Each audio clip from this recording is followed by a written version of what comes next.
Francisco Geraldo está de regresso a Portugal depois de uma passagem pelo Brasil. Está com 30 anos, é um dos grandes produtos do futebol português na última década e faz-nos a simpatia de visitar o 0-0 nesta manhã fria de dezembro. Francisco, muito bem-vindo. Obrigado por ter aceitado o nosso convite. É um gosto tê-lo aqui no 0-0. Não, é que agradeço o convite. Fiquei, como já tive a oportunidade de dizer, espantado aqui com as vossas instalações. Acho que tem aqui um local de trabalho espetacular para não só poderem trabalhar em condições, mas também poderem usufruir um bocadinho de tempo livre. E espaço lúdico também que vocês têm é espetacular. Futebol e livros aqui não faltam, portanto estamos a jogar em casa do Francisco, praticamente. Exatamente.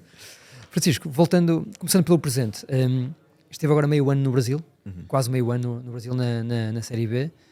E agora, a sua cabeça, como é que está? A descansar um bocadinho, mas quais são as suas ambições? Sim, há uma série que eu gosto muito, que já vi repetidas vezes, que é assim desenhos animados, que se chama BoJack Horseman. Gosto muito, sou fã. Sou Pronto. fã, muito fã. Muito boa. Ele tem ali um episódio em que diz: epá, mas porquê que as pessoas me estão sempre a perguntar o meu próximo passo? E não é que, obviamente, não há incómodo nenhum, mas eu neste momento estou mais nessa perspectiva. Epá, deixa-me passar aqui o Natal, estar algum tempo com a minha sobrinha, que também não conheço muito bem, apesar de já ter 2 anos, porque eu andei sempre a viajar para a frente e para trás. Por isso, depois do Natal, logo penso nisso, se e para onde haverá um próximo passo. Olhando para os seus últimos passos, esteve no Brasil, esteve antes na Nova Zelândia e Austrália, Liga Australiana, Malásia também. Espanha também. É uma fase de descoberta também do social, com vontade de conhecer mais do nosso planeta, do nosso mundo. Eu acho que acaba por ser um misto, porque, ou seja, o futebol tem muitos caminhos que muitas vezes nós não escolhemos e que somos obrigados a segui-los. E aconteceu-me um bocadinho isso. De um dia para o outro disseram-me tens que ir para ali, no outro dia tens que ir para ali. Por isso há coisas que são escolhas minhas, outras que não são. Mas felizmente também que as que não são escolhas minhas acabam por tornar-se ou criar em mim e possibilitar-me conhecer o mundo, conhecer outras realidades. Se eu alguma vez pensei em jogar na Nova Zelândia, não. Mas depois de estar lá, a conhecer a realidade neozelandesa, a conhecer as pessoas, a conhecer a Liga Australiana, acho que para a minha vida futura e para o meu crescimento também, enquanto pessoa, é uma coisa que eu valorizo muito e que a trajetória se calhar não era, ou está longe de ser aquela que eu idealizava, mas depois no final do dia eu vejo que o aporte que me traz e o conhecimento que me dá para a vida são coisas que eu valorizo muito. Nesta última experiência no Brasil, até porque também temos um site brasileiro, o Gol, e eles também estavam interessados nisso. Porquê é que optou pelo Atlético de São João del Rei, que é uma cidade com até ligações históricas a Portugal, setecentista, claro. colonial? Sim, exatamente. Como é que foi lá parar, Francisco? O diretor desportivo é o Pedro Alves, foi o meu diretor desportivo no Estoril. É uma pessoa por quem eu nutro uma amizade muito, muito grande. Convidou-me para participar no projeto. É um projeto que é vencedor, apesar de não ter corrido da melhor maneira possível, porque o clube enfrentava muitas dificuldades, não só em estrutura, mudanças de centro de treinos, as próprias pessoas que trabalham no clube, ou seja, houve uma mudança muito grande no clube e esperar uma coisa melhor também era difícil. Mas felizmente conseguimos o objetivo, que era a manutenção, e eu acredito que na próxima época o clube vai crescer muito. Tem investidores que são ligados ao Vinícius Júnior, porque são pessoas com muita visão sobre aquilo que querem para o clube, para o segmento em que estão inseridas, e acredito que vai ser um clube muito competitivo na próxima época. Basta olhar para o mapa para perceber que aquilo está um bocadinho longe de tudo. Esse desafio das viagens também incomodou um bocadinho? Incomoda porque, por exemplo, nós jogando ao sábado tínhamos que sair de São João del Rei quinta. 2 dias antes. 2 dias antes, e chegávamos domingo à noite. Por isso complica um bocadinho na gestão até isso, não é o mesmo jogar no Atlético do que jogar no Volta Redonda, que é no Rio de Janeiro. A gestão do plantel, das cargas, tem que tudo tem que ter em conta a questão das viagens, do cansaço que os jogadores levam nesse sentido. Só para ir para o aeroporto nós demorávamos 5 horas e meia, mais ou menos. Por isso tem um impacto direto no rendimento dos jogadores, que depois no cômputo geral, na globalidade, também tem em conta na concretização dos objetivos do clube. Nós aqui temos muito acesso ao Brasileirão, mas menos à Série B. Claro. É muito diferente o nível, até as características do campeonato? Em relação ao Brasileirão, eu não tive a oportunidade de ver nenhum jogo, por isso não sei bem o nível do campeonato. Acredito que seja um nível bastante elevado, porque a própria Série B, para minha surpresa, tem... Ou seja, a nível individual eu já sabia, eu já calculava que tivesse muita qualidade, principalmente nas 6, 7 equipas lá de cima. É um campeonato muito competitivo, porque não tem 2 equipas que fazem 100 pontos e o resto que luta entre si, como é a Série A. E tem jogadores muito, muito bons. Eu acho que é raro vermos jogadores da Série B a virem para o campeonato português, para as equipas obviamente que não sejam o Porto, Benfica e Sporting, porque não há capacidade para contratar este tipo de jogadores, porque são de facto muito bons, e por isso foi um campeonato que me surpreendeu bastante. Falando um bocadinho também sobre o lado social do Brasil, sabemos que é uma sociedade nesta altura muito polarizada, entre a ala esquerda, PT, Lula, e a ala direita mais da família Bolsonaro e apoiantes. Claro. Em São João del Rei, vivia-se em paz, tranquilo, ou ainda se sentia um bocadinho esta luta de... Foi também, nesse sentido, foi uma surpresa para mim, porque São João del Rei é uma cidade super pacífica, é muito raro haver uma questão de um assalto, eu não poder andar à noite, isto não acontece de todo. É uma cidade super religiosa, devota, tem igrejas por tudo quanto é canto, e por isso a questão da segurança sempre foi um não problema no sítio onde eu morava. Claro que muitos dos meus colegas eram do Rio e de São Paulo e que obviamente viveram e cresceram em realidades diferentes, mas não se sentia essa fratura social em São João. Mas claro que obviamente no Brasil é um contexto muito particular e difícil. Eu estive lá a quando desta chacina que houve no Rio. Na favela, sim. Sim, e por isso estar perto, embora eu não estivesse no Rio, obviamente, mas estar perto dá para entender o porquê de muitas coisas, o contexto histórico que desenvolve e que cria estas próprias assimetrias. E no fundo é perceber que o Brasil, sendo o maior país da América Latina e da América do Sul, tem uma responsabilidade acrescida, diria, na organização e na resistência que a América do Sul tem que fazer perante o Norte, mas também é muito impactada por todo o contexto material que hoje assola o mundo, no sentido, principalmente da América do Sul, como o jardim dos Estados Unidos, que é todos os dias a ingerência e a tentativa de controle de um país, que nós vemos agora no Chile, na Argentina, na própria Venezuela.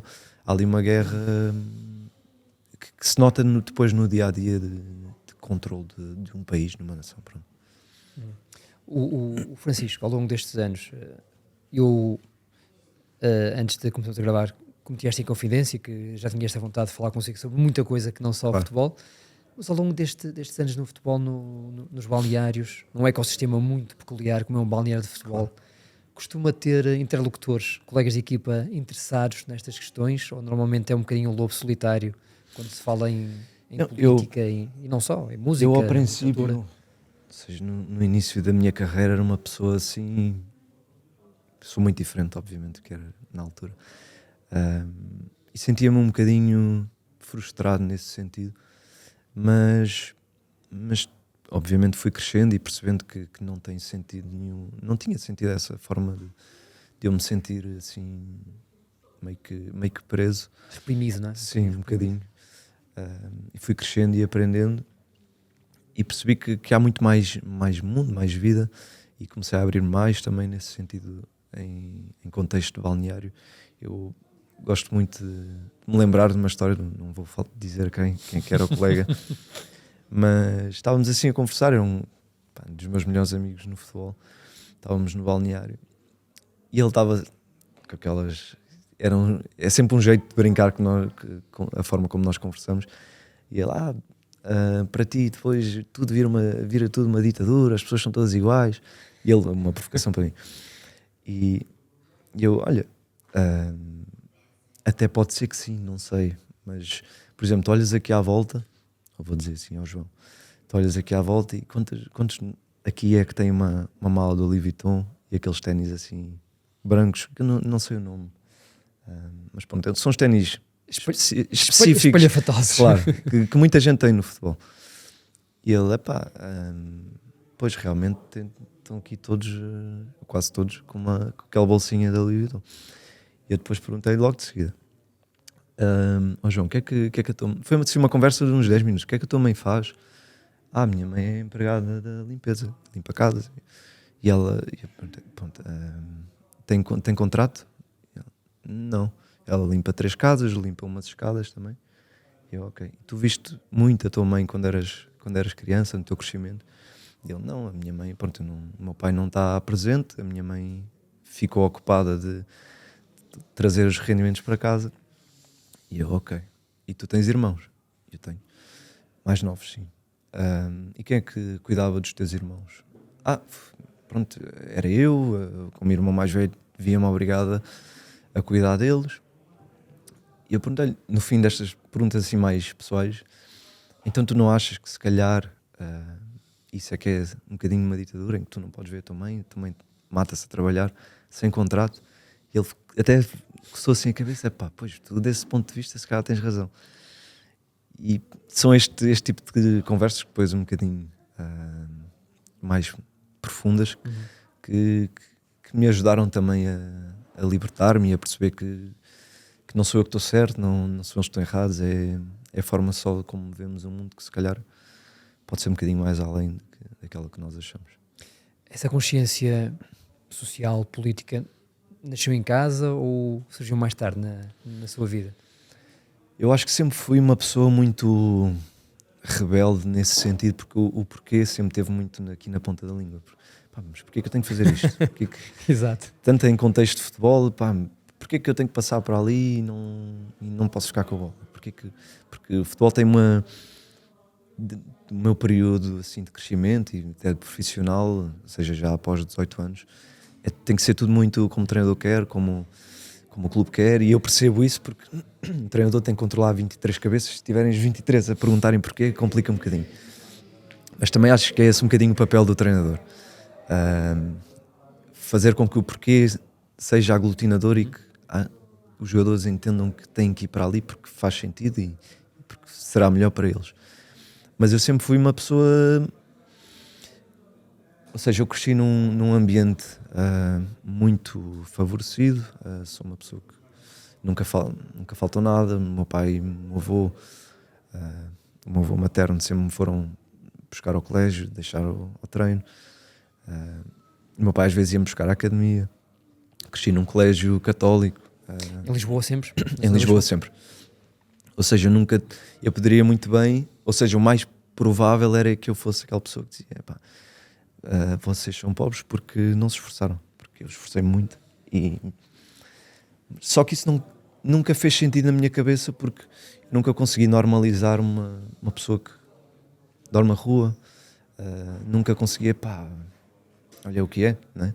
A sociedade é assim, justificar as coisas assim como se não houvesse um motivo concreto para as coisas acontecerem. E eu nunca me apercebi do motivo, porque também nunca tinha procurado saber ou estudado, mas de facto as coisas têm um motivo, acontecem porque há uma intenção, e esse espírito meio que rebelde levou para mim a querer saber porque é que as coisas são como são e não deixar em claro. Ou seja, eu tinha muitas vezes que apanhar o autocarro em Oriente à noite, porque tinha aulas em Alcochete também, e aí vinha. E não sei se já tiveste a oportunidade de ir a Oriente à noite, à estação da Garda Oriente. À noite não, já estive lá, pois, mas durante o dia. E a Garda Oriente é só sem abrigos lá em baixo, pronto, a dormir. E Mesmo agora no inverno? sim, tanto no inverno como no verão, pronto, é a realidade espelhada ali num contexto muito específico. E eu fui vivendo fui-me apercebendo do contexto e percebi que há um motivo para isso. E há uma história, há conceitos que se aplicam na história e que promovem e que incentivam este tipo de coisas e que cada vez mais me assolam o espírito, porque depois eu caio um bocadinho não diria num estado mais depressivo, mas é uma tristeza profunda porque eu não consigo fazer nada sozinho, não é? E é uma sociedade em que me obriga a esta depressão, porque como é que tu que estás aqui ao lado não estás a ver o que eu estou a ver e estás a dizer que as pessoas são assim porque não se esforçaram, porque sei. Apetece lutar por essas causas, Sim. não é?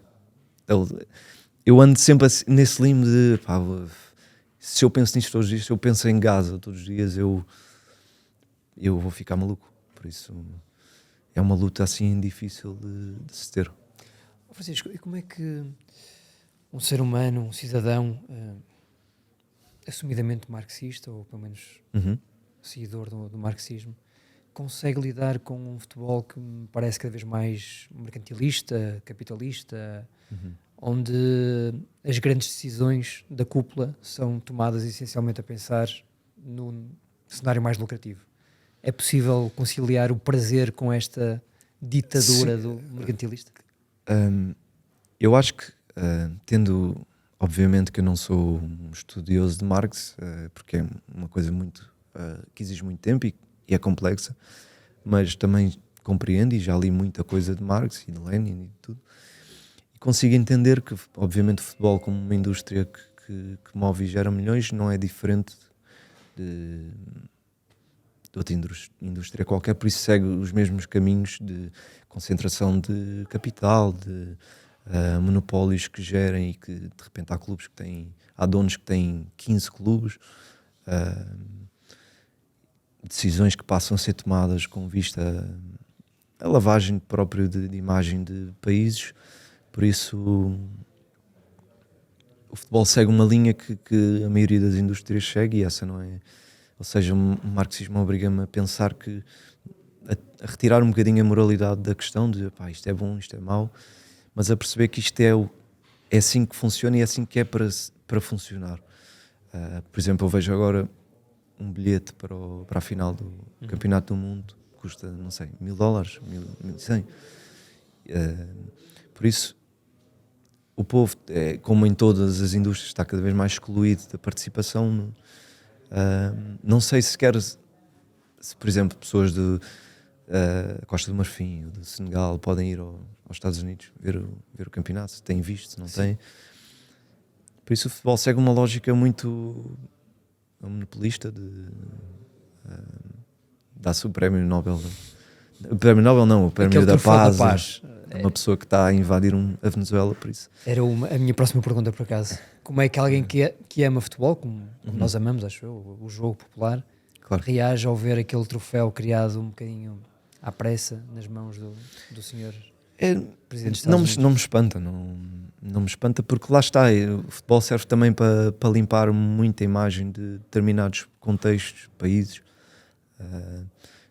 Eu acho muito engraçado porque um autor que é muito que os liberais gostam muito e as pessoas de direita em geral gostam muito de citar, que é o Orwell, tem muito aquela no 1984 de Guerra é Paz, e aquilo que eles gostam de citar acontece precisamente naquilo que eles dizem defender, ou seja, quando eles querem falar de questões de esquerda, o Orwell diz que aqui vocês guerra é paz e tal. Mas é precisamente isto que acontece no vosso lado. Por exemplo, o Trump recebe este prémio, mas quantos Nobéis atrás? A Corina também recebeu um prémio. O Obama foi Nobel da Paz enquanto bombardeava o Afeganistão. Por isso, isso aplica-se mesmo àquilo que vocês dizem defender, só que lá está. São questões tão complexas, tão profundas que a olho nu passam sempre despercebidas, e o futebol é um excelente meio para distrair as pessoas, porque as pessoas é um bocadinho um ópio do povo, né? Acabam por ser distraídas porque é penalti, não é penalti, o meu clube ganhou, não ganhou, enquanto as coisas acontecem assim, Sim. meio que à volta. O pensamento devia ser um bocadinho mais estimulado por outras questões. Eu já escrevi várias vezes sobre este apogeu do futebol saudita, que tem atraído muita gente. Não sei se já se colocou esta questão ou não, provavelmente até os seus amigos já o desafiaram a responder a ela, mas sendo um bocadinho coerente com a sua forma de olhar para a vida, imaginava-se a jogar na Arábia Saudita, por exemplo, ou não? Não sei, olha. Porque é diferente, não é? Uma coisa Não, exercer o seu é uma trabalho coisa, é uma coisa que me dizem, e que me dizem muito, mas tu, ou seja, és de esquerda, mas foste jogar para os Emirados. Isso nós, no contexto, obviamente que isso não tem absolutamente sentido nenhum, porque eu sou trabalhador. aquela Não, observação de és de esquerda e tens um relógio. Estás de calçado e não andas descalço. Sou um trabalhador que vive dentro do capitalismo, eu não sou comunista e vivo no comunismo, não é? Vivo dentro do capitalismo, tenho contas para pagar, tenho uma família para ajudar, amigos. Por isso, a questão que é colocada é sempre, então, e tu? Uma perspectiva muito liberal, individualizada de que eu existo e o mundo acontece sem mim, ou eu participo no mundo de forma individualizada. E eu sou diametralmente oposto no sentido de pensamento, porque eu estou inserido num contexto e esse contexto não muda, quer eu vá para a Arábia Saudita, quer não vá, as coisas são muito estruturais. E por isso não é de forma individualizada. Claro que eu não sou o Cristiano, não estou ativamente a lavar a imagem de um país e a torná-lo uma coisa que ele não é. Eu sou uma pessoa que, pronto, está a tentar trabalhar e movimentar-se neste meio que é tão complicado. Mas sim, ver-me a jogar agora, se vai acontecer, não, porque desde o contexto que eu venho, não acredito. E a Arábia Saudita é um país muito difícil para viver, porque tem uma ou duas cidades em que vale a pena, o resto é um contexto complicado. Mas obviamente que eu enfrento esse tipo de questão, no sentido de, foste jogar para os Emirados onde acontece isto. Mas eu acho que as pessoas que dizem isto, ou seja, eu vim de Braga para aqui, e se eu quisesse passar no Porto via centenas de sem-abrigo, filas para comida. Por isso, se eu jogar em Portugal, não posso jogar em Portugal porque há pessoas a passar fome. Pronto, eu acho que é um problema estrutural que cria de facto e que obriga as pessoas a pensarem que tu não podes fazer isto porque és de esquerda, e quando esse é precisamente se calhar o epicentro. Nós chamamos assim a conquista do subjetivo, do inconsciente, que leva estas pessoas a atacarem aquilo que eu penso, consoante aquilo que é a ideologia dominante. Isso é de facto fascinante. Acho que é. Falando sobre o lado bom de conhecer o mundo, naturalmente, deste mundo que descobriu nos Emirados, na Malásia, no Brasil, em Espanha também, qual é que mais o atraiu? Qual é que foi a experiência social e desportiva que mais gostou destas fora de Portugal? Grécia e Alemanha também, mas... Sim, eu acho que não tive assim nenhuma que possa dizer que esta foi realmente diferente. Até porque houve várias que não me correram bem, e por isso dissociar um bocadinho o contexto fora futebol com o interno. Dentro do futebol é difícil. Morar na Alemanha teve as suas coisas boas e coisas más. Na Grécia idem, por isso talvez a Nova Zelândia tivesse sido a melhor experiência, mas também tive uma lesão no fim, a meio, que me impediu de jogar a maior parte do campeonato. Acho que só fiz 4 jogos, e isso dificultou um bocadinho, mas é um país que... Competiu na Liga Australiana. Liga Australiana, sim. Portanto, constantemente de ilha para ilha. Sim. Apesar de, quer dizer, não é bem perto, são 4 horas de viagem de Wellington para Sydney ou para Melbourne, mas é um campeonato que até é bom, que eu achava que não. E viver na Nova Zelândia pá, uma paz de espírito, não se Imagino, passa muita coisa. Imagino.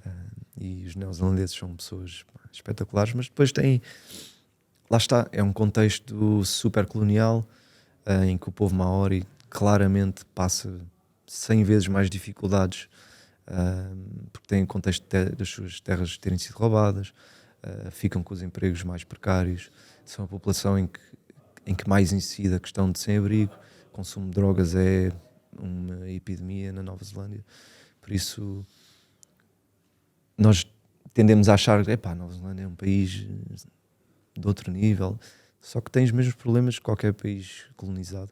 A Austrália passa pelo mesmo contexto, por isso eu pelo menos não consigo dissociar muitas coisas e colocar num pedestal ou tirar desse contexto históricas, principalmente as populações que veem os seus direitos roubados. No futebol, bons estádios já, bons relevados, já era possível trabalhar com... Sim, ótimo. Com bom sim, profissionalismo. muito. A Liga Australiana é muito profissional mesmo, apesar de obviamente não ser o desporto rei, os estádios não têm muita gente, mas muito profissional, e tem equipas que competem na Liga dos Campeões Asiática. São os dois, o campeão e o segundo, por isso tem que obrigatoriamente ser. E é um campeonato competitivo, não há assim uma equipa que é melhor que as outras, o último pode ganhar o primeiro. Francisco, e a Ásia Malaia, imagino que nada tem a ver com a Ásia dos Emirados. São duas Não, Ásias nada, sim, completamente diferentes. Processo de desenvolvimento histórico não tem nada a ver. O Sudeste Asiático é ali uma realidade muito específica, porque teve sempre muitas invasões, colonialismo, num passado recente. A Malásia é um país relativamente recente, por isso vive ali, como é que eu ia dizer, não é atraso, mas tem uma particularidade muito específica, é uma monarquia ainda. Aliás, o presidente do meu clube é o príncipe da Malásia, por isso... Conheceu bem? Sim, é uma pessoa muito presente, aliás, é ele que manda no clube, toma as decisões todas, desde a que horas é que carrega, é ligado nos treinos. O clube é gigante, não é o Jorge? Pelo menos basta ir às redes sociais para se perceber isso. É uma dimensão incalculável para a nossa realidade. Mas os clubes assim no Sudeste Asiático, a Indonésia, também têm adeptos, ou seja, tem estádios com 70, 80 mil. Eu joguei na Malásia com a final da taça, teve 90 mil pessoas, por isso nós achamos um bocadinho que o mundo gira à volta do futebol europeu, mas depois vamos para estes contextos assim... Temos sempre a visão eurocêntrica, não é? Muito, sim, tudo sim. nasce aqui. Claro, e o que está longe é mau. Claro que obviamente a Liga Malaia não se compara obviamente com a portuguesa, mas há mais mundo para além daquilo que nós temos aqui. Para acabar esta parte mais fora da relva, digamos assim, Francisco, alguma vez pensou ou tem essa ambição de ter alguma posição mais executiva no mundo da política? Intervir de uma forma direta? Acho que não tenho essa pretensão. Tenho sim a pretensão de pertencer a comunidades. Claro que obviamente não sei se dentro da lógica do Partido Comunista haverá assim uma coisa objetiva que me faça ligar ao partido. Acho difícil, mas uma questão mais de causa da classe trabalhadora, diria que sim, mas não sei, a política com certeza que não, porque interessa-me mais estar diretamente e próximo das comunidades de trabalhadores, fábricas, assim. Acho que vou conseguir fazer alguma coisa nesse sentido, participar. Ainda não sei o quê, porque estou ligado muito ao futebol. Ainda é muito jovem, Francisco, fazendo essa transição um bocadinho para o mundo do futebol, do lado estratégico, também sei que gosta, li assim outras entrevistas. Em 2022, numa entrevista ao Mais Futebol, na altura, foi-lhe perguntado quais eram os treinadores que mais gostava, que mais se identificava, e na altura respondeu De Zerbi, Guardiola, Sarri, sem surpresa, estes três. Lembra-se do outro? Do quarto nome? Não. Francesco Farioli, que estava no Alanya Sport. O Farioli É engraçado, porque Eu quando por ele acaso vem fui para o... pesquisar e fiquei surpreendido, porque na altura Nem me lembrava que tinha dito isso. Mas eu não sei se ele ainda estava no Alanya-Sport a nessa resposta altura. é dada assim, o treinador do Alanya-Sport, o Francesco Farioli. Exatamente. Porquê? Porque tenho um conhecido meu, que é o Tiago Teixeira, que às vezes partilhava algumas coisas do Farioli no Alanya-Sport. E eu a partir daí comecei sempre, não é fácil ver, obviamente, jogos do Alanya-Sport, mas sempre comecei a partir daí a seguir muito o trabalho do Farioli, porque vem de um contexto também muito parecido ao de Zerbi, sempre um futebol muito apoiado, a sair do guarda-redes, da pontapé de baliza. E o Alanya-Sport era uma equipa que, para além de ter muitos portugueses na altura, por isso havia essa Também isso. proximidade, eu conseguia crescer também como jogador a ver este tipo de treinadores, principalmente o Farioli e o De Zerbi. Obviamente, claro que o Farioli só a maioria das pessoas só conhece agora, mas eu felizmente consegui cruzar-me, entre aspas, com ele nesse período. Depois vai para o Nice e também faz um trabalho fantástico que não me surpreendeu minimamente e que ajuda quando é, ou seja, quando é olhado com atenção e estudado, porque eu perdi algum tempo mesmo a ver coisas do Alanya e do De Zerbi, obviamente, entrevistas que ele dá. E eu gosto muito de ver o que é que estes treinadores dizem em entrevistas e tentar reproduzir nos treinos, no campo. E uma das coisas que o De Zerbi diz muito mesmo, e que eu acho que é, não há jogo sem isso, é uma coisa que me foi dita sempre para não fazer na minha vida futebolística, que é o jogar com a sola. Com a sola. Principalmente receber a bola de sola. E eu passei a vida toda a dizer: pá, não jogas futsal, não recebes a bola com a sola. E eu sempre, lá está, voltando um bocadinho atrás ao porquê,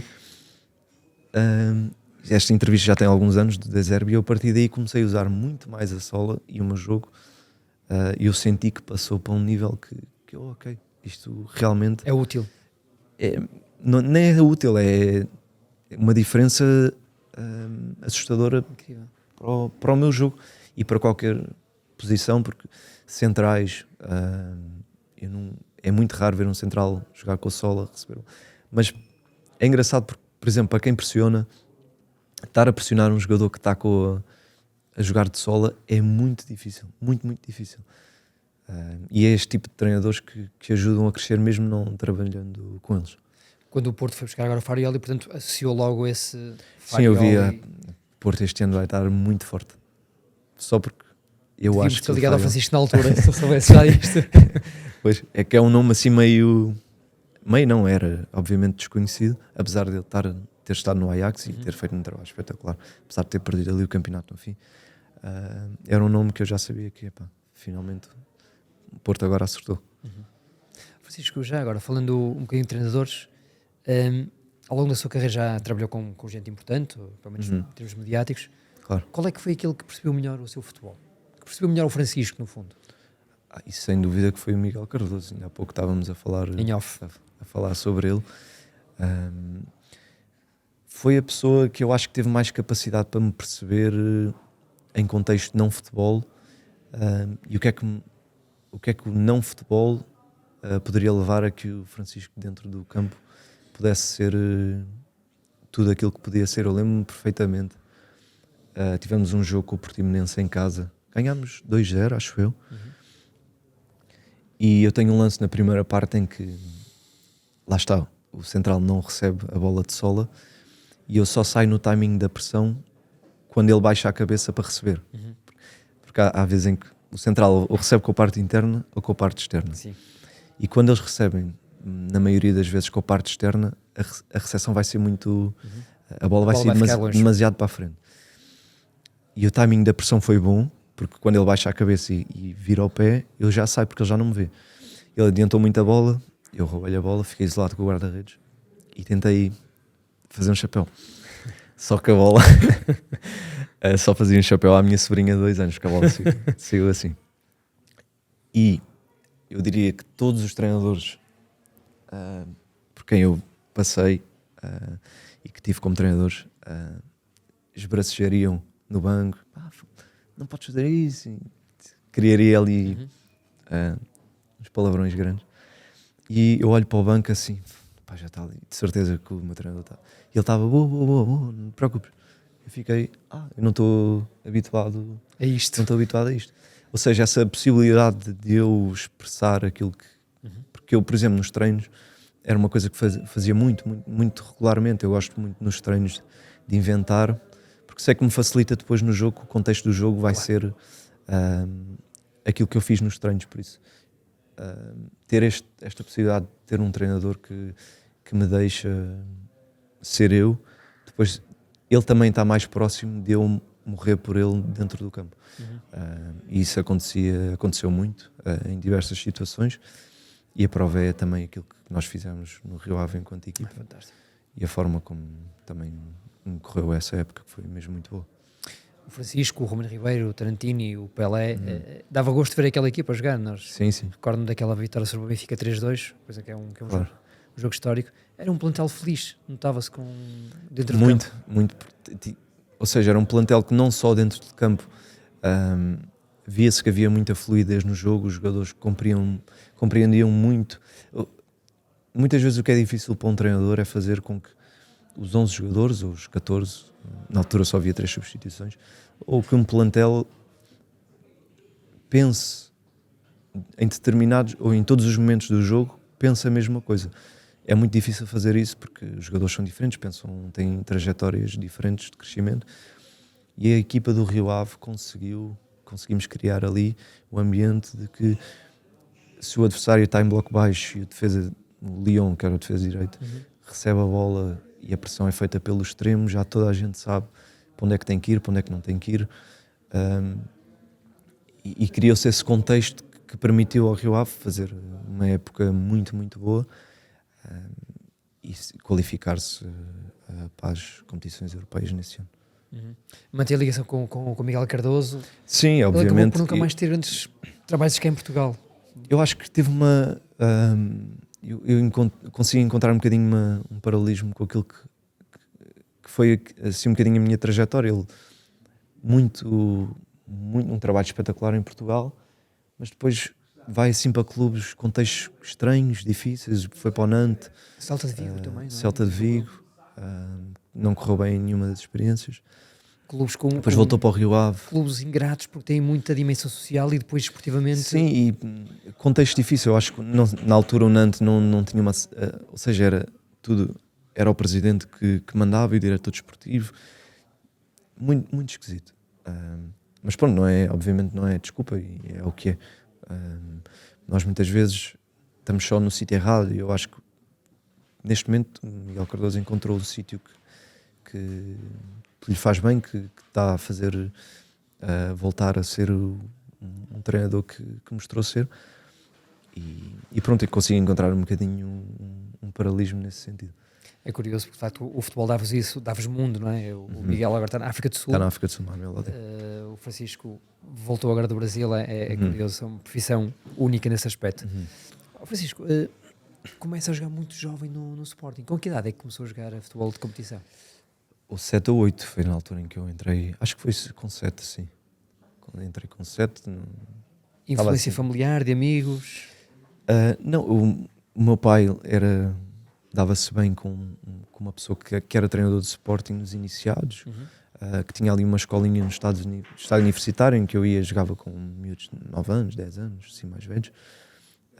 Fui lá fazer um treino uma vez, essa escolinha, que era o Tiago Capaz, que foi meu treinador depois em sub-14, e ele disse, tens que levar o teu miúdo ali ao Sporting, porque ele tem muita coordenação, e pronto, fui e fiquei, a partir daí não saí mais do Sporting, foi uma vida inteira.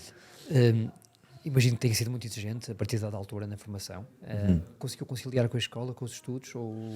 Foi muito exigente desde sempre, eu diria, porque saía do colégio, depois lá está aquela história, o meu avô ia-me levar ao treino, saía tarde, para estudar era complicado, mas voltando um bocadinho atrás na conversa, eu sempre tive a sorte de ter esse caminho facilitado, contrariamente àquilo que os meus colegas todos passaram. O familiar estava lá, não é? Claro. E não só, eu lembro-me, os meus professores no colégio, a primeira aula da manhã muitas vezes era português, e a professora, eu adormecia na aula, gostava-me assim, E a professora nunca me acordava porque dizia, pá, este gajo está cansado do treino, não vou deixá-la dormir.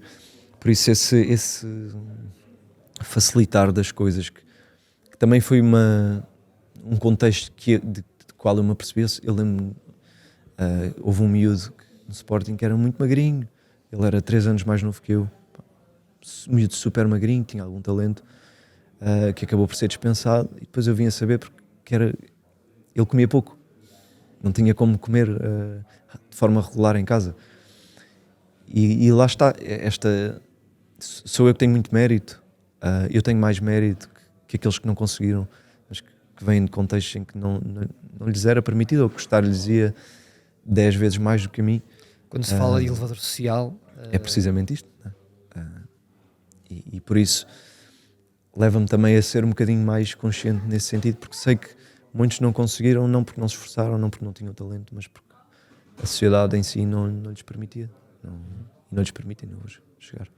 Francisco, quando chega ao futebol sénior, já com seleção sub-21 e outras seleções mais jovens, se me permite, eu olhava para o Francisco e parecia-me que tinha tudo para ser uma referência no Sporting, ou onde desejasse. Claro. Podia optar por ficar mais por casa ou por partir.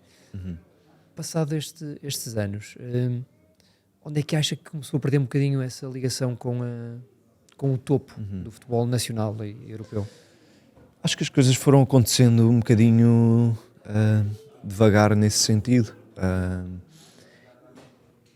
Eu saio do Rio Ave naquela época do Miguel Cardoso com muitas expectativas. Em grande. Sim, com muitas expectativas.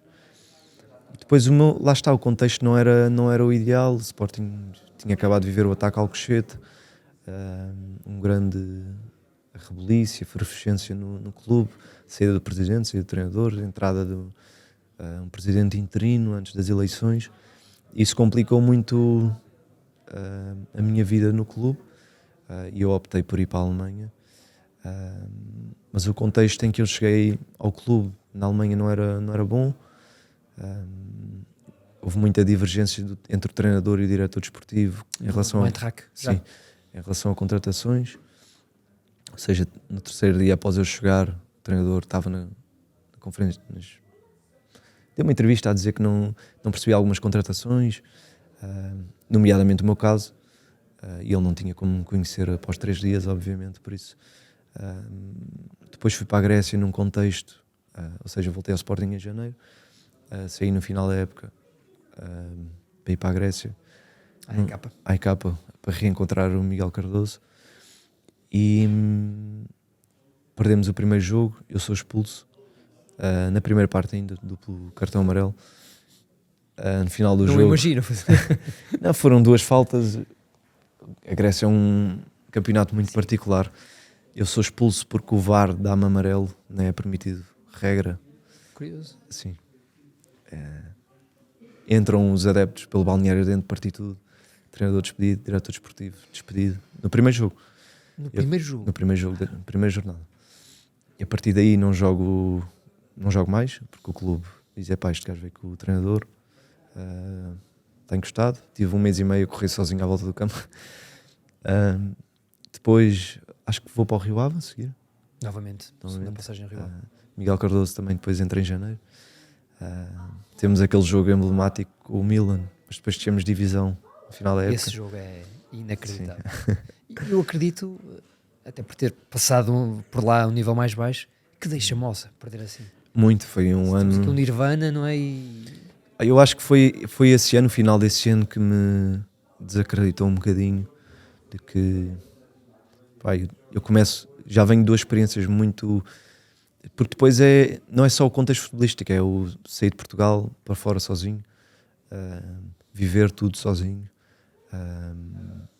complica muito na questão emocional, perspectiva de futuro, de futebol, fica tudo mais meio cinzento, complexo. Depois passamos a acreditar que, pá, se calhar não jogo bem, ou se calhar devia procurar fazer outra coisa. E esse contexto de descer a divisão depois de estar num apogeu quase, ainda por cima eu que falhei o segundo penalti, foi muito complicado. Depois fui para o Estoril e já não estava assim emocionalmente muito. Apesar de ter feito uma segunda época no Estoril muito boa. Lembro-me que foi melhor em campo num Estoril Porto, por exemplo. Sim, olha, foi um jogo em que. Jogo espetacular. Espetacular, sim. O Francisco fez, Sim. encheu o campo. Sim, gostei muito. Foi um jogo que eu me diverti muito. E um jogo em que eu me chateei com o Sérgio Conceição. Depois levo essa briga, levo-se aqui para o Dragão. E pronto, acho que é um bocadinho essa trajetória. Essa zanga foi durante alguma coisa durante o jogo ou bastidores? Foi durante o jogo. O Sérgio é uma pessoa que vive muito o calor do jogo. Todos e sabemos obviamente isso, que ele, fora do campo, não conheço, mas deverá ser uma pessoa 5 estrelas. E eu lembro, foi uma falta ali junto ao banco. Ele disse: tu no Sporting não jogavas assim, mas a tentar. Eu mandei-o calar, ele ficou possesso. Depois no Dragão foi a mesma coisa, no penalti ali, em que eu mando calar assim os Super Dragões, porque me estava a tirar isqueiros e moedas, sei lá o que foi. Ele depois no túnel vem-me pedir justificações outra vez. É um contexto, o futebol português é muito engraçado nesse sentido. Imagina. Muitas Há muitas histórias assim, de túneis e claro. bastidores Oh, Francisco, JJ, Jorge Jesus, difícil lidar com ele? Lá está, eu na altura tinha 21 anos, nunca tinha lidado com um treinador assim, obviamente. Também estava num contexto de Sporting e, novamente, puxando a fita um bocadinho atrás, eu ganho a Taça da Liga, o Moreirense, obviamente. Estamos num contexto em que somos obrigados a voltar para o Sporting, não, nem sim nem não, tem que voltar, e vocês vêm para jogar porque... vocês, eu e o Podense. Eu, Francisco, o Podense, exatamente. Porque vão ser e fazer e acontecer. 3 dias depois de eu chegar, dizem: tens que ir jogar para a equipa B. Porque a equipa B estava em penúltimo, acho eu, e precisavam de ajuda, entre aspas. E lá está, a partir daí é um contexto muito complicado. Não é que o treinador Jorge Jesus seja difícil de lidar ou não, mas não ia elogiar aquele seu chapeuzinho. Longe disso. Não, nem pensar. Eu estou a imaginá-lo, claro. O oposto, não é? Claro, a expelir ali no banco. Mas foi um treinador com quem eu aprendi muito. Um treinador muito, muito bom, principalmente a nível defensivo. A forma como ele liga aos detalhes, quando ele para o treino e começa a barafustar com os centrais ou com um em específico porque não está na linha, mas ele não está na linha porque ele vai lá a correr, não é aí, depois agarra-te assim no ombro, é aqui, mas o aqui é uma distância assim, sabes? E pronto, é um treinador incrível nesse sentido, porque depois no jogo faz a diferença entre o avançar estar fora de jogo ou não estar.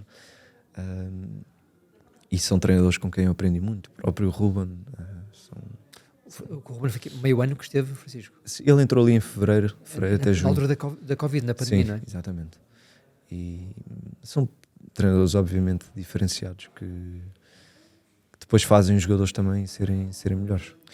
Conhecendo o Ruben, parece-me que o futebol do Francisco encaixaria nas suas ideias. Mais ou menos, porque como o Ruben não joga ali com nenhum médio ofensivo, joga obviamente com extremos por dentro, mas são sempre extremos, normalmente. Acaba a imaginar ali, claro. Ou seja, tem que ser jogadores muito verticais, que peçam muito a bola nas costas entre central e lateral. Eu não tenho esse perfil, sou um bocadinho o perfil do Vieto, ou jogadores assim mais entre linhas, médio ofensivo, que não encaixam muito no modelo. Porque o duplo pivô dele são sempre jogadores com muita tração, muito box-to-box, vai e vem. E eu também não sou um jogador com essas características, por isso acaba por não casar muito a ideia. Mas eu acho que até foi um treinador que não tenho certeza, que me deu bastantes oportunidades, que eu agarrei, mas que o contexto não era o que ele pretendia para o Sporting. Então depois vou para o Rio Ave no ano seguinte. É isso. Para acabar só a parte do Sporting, Francisco, depois de tantos anos de formação, dedicação, horas, treinos à chuva, nós sabemos como é que essas coisas são, chega à equipa principal, mas estes 15 jogos sabem a pouco, ou pelo contrário, cumpriu o objetivo, jogou no seu clube de sempre, Eu, obviamente que aquilo que eu sempre sonhei, não só que sonhei, mas é que eu demonstrei fazer, na minha cabeça perspectivava outro tipo de seguimento, mas o futebol é o que é, os clubes tomam as decisões que têm que tomar. Eu acho pessoalmente que, mesmo que Jorge Jesus, sempre que eu entrei, acrescentei muito ao jogo, mas Sporting viveu um contexto muito dos meus 4, 5 anos como profissional, ou seja, a partir dos 20 aos 25 ou dos 18 aos 23, Sporting viveu um contexto muito estranho, Não muito é tempo este emprestado. Sporting, não é este Sporting de agora, não é? Claro. Parece mais estável. Sim, não, de tudo. Emprestava os jogadores, os meus colegas foram todos emprestados, o Mateus, o Domingos Duarte, o Pudense, ou seja, não se pensava muito a questão academia, e pronto, acho que não há assim nenhum pesar, foi o que foi. Gosto muito de olhar para as coisas assim, para retirar um bocadinho de peso. As coisas vêm de trajetórias que depois o presidente também tem a sua trajetória, o treinador tem aquilo que quer para o modelo de jogo, o que é que não quer, e o jogador está sempre muito dependente desse encontro de características que muitas vezes não encaixa. A nível de seleção, o Francisco teve num europeu de sub-21, com o Rui Jorge, já na sim. altura. É diferente jogar com o símbolo de Portugal ao peito, na altura sobrevalorizava isso, ou também nunca fez muito essa Não, distinção? nunca me fez muita distinção. Eu olho, não sei, sempre olhei para o jogo com uma perspectiva muito de estou-me a divertir ou não estou? Estou a gostar de jogar ou não? E acontecia muito na seleção, eu gostava mesmo porque também sentia que, ou seja, o nível da seleção é um nível altíssimo. Eu gostava muito de jogar, eu gosto muito de jogar com jogadores que não é que me entendem, porque não estou aqui numa perspectiva assim mais elitista, mas que encaixam sim, no seu futebol. e que também cresceram comigo. A forma como eu jogava com o Mateus Pereira, obviamente não estava na seleção, mas com o Pudense, com o Gelson, com o Palhinha, era um futebol que até o próprio Jorge Jesus dizia nos treinos que vocês parecem que jogam uns dois olhos fechados. Mas é mesmo, porque como é que pode não ser assim se eu cresci? Joguei com o Pudense 15 anos da minha vida, sempre, todos os fins de semana, todos os treinos. E a seleção dava-me esse contexto, por isso era um espaço onde eu gostava de estar muito mais do que ser pela seleção, representar Portugal. Não sei, tenho alguma dificuldade em perceber o que é que isso quer dizer, mas era um contexto que valorizava muito, que sentia que ficava muito melhor jogador porque estava rodeado de excelentes jogadores. Por isso foi um ano bom nesse sentido. Por acaso nós temos aqui uma ferramenta no 0-0 que nos permite ver com facilidade qual foi o jogador que esteve mais vezes ao seu lado em campo. Foi Pudense, provavelmente, claro. Aqui por acaso mal falou dele, era a próxima Claro, votação. Não surpreende, portanto. Não, nada, e eu acho muito que os clubes, principalmente Sporting, Benfica, Porto, poderiam também pensar o clube, pensar as decisões estratégicas do clube, também um bocadinho baseadas, obviamente que os jogadores têm que ter a qualidade para estarem lá, mas, por exemplo, no meu contexto, o Sporting pensar, estes gajos jogaram a vida toda juntos, têm qualidade individual muito boa, porque que não estão aqui no plantel? Se eles de facto juntos jogam, fazem coisas diferentes porque estão habituados a jogar juntos. É um bocadinho, não sei, não diria falta de visão, mas fica assim. Faz todo sentido isso. Faz todo sentido na minha cabeça, faz todo sentido. Essa sintonia, no fundo, que não é bem explicável, mas que no campo faz toda a diferença e é notória, no fundo.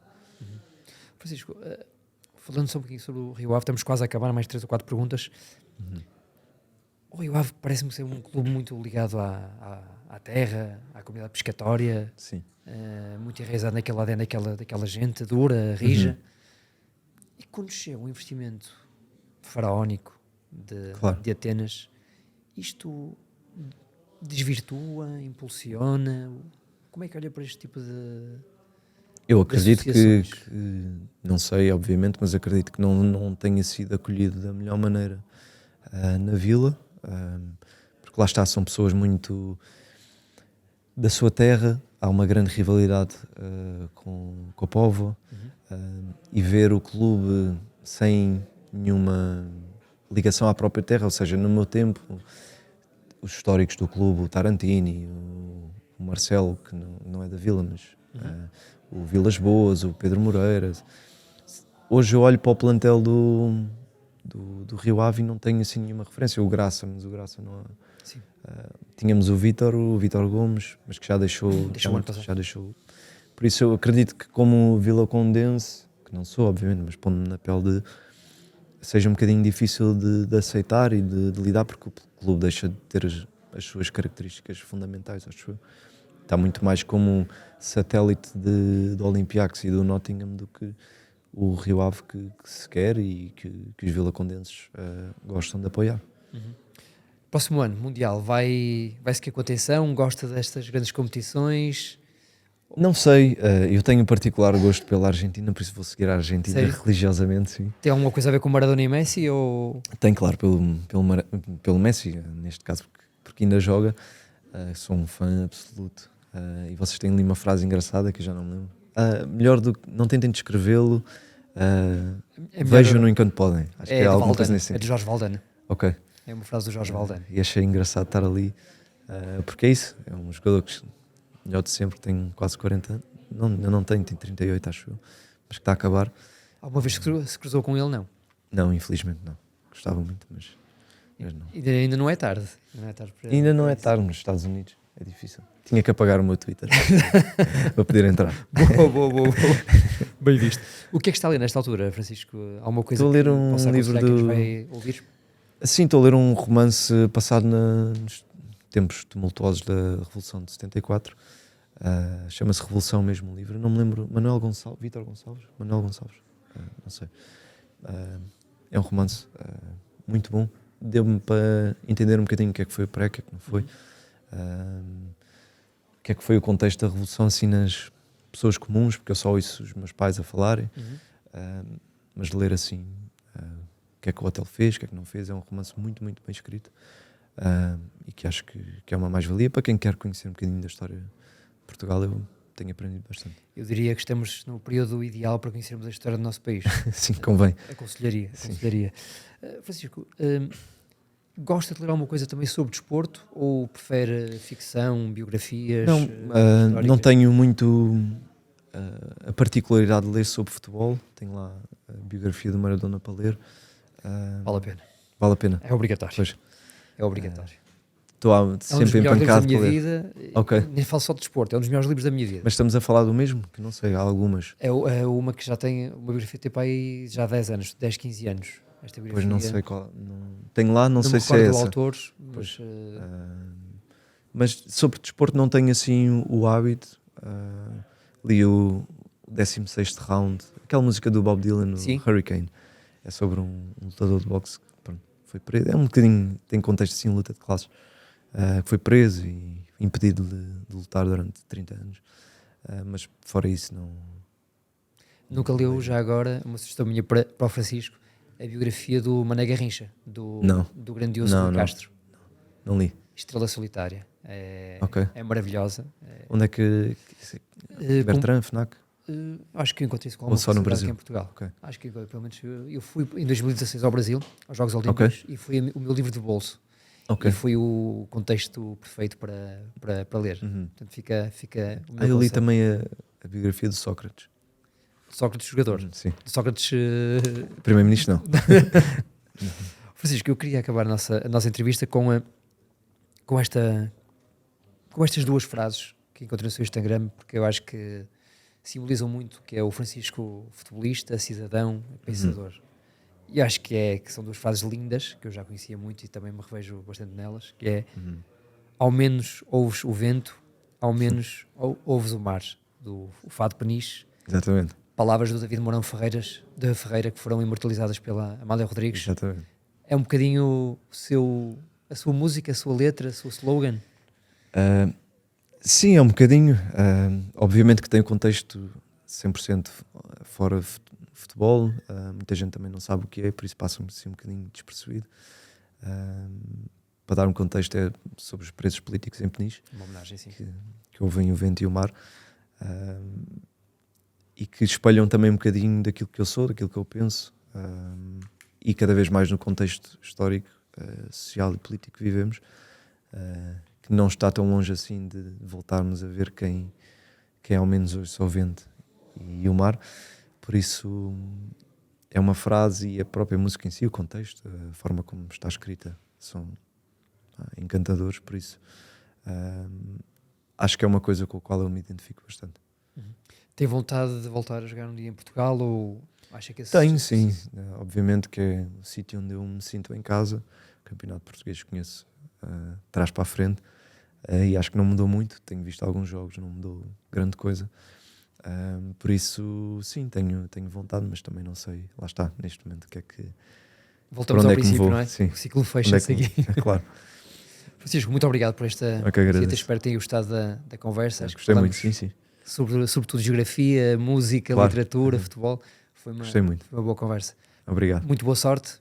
Feliz Natal para si e para a sua Igualmente. família. Aqui para a redação. Um excelente ano de 2026. Claro.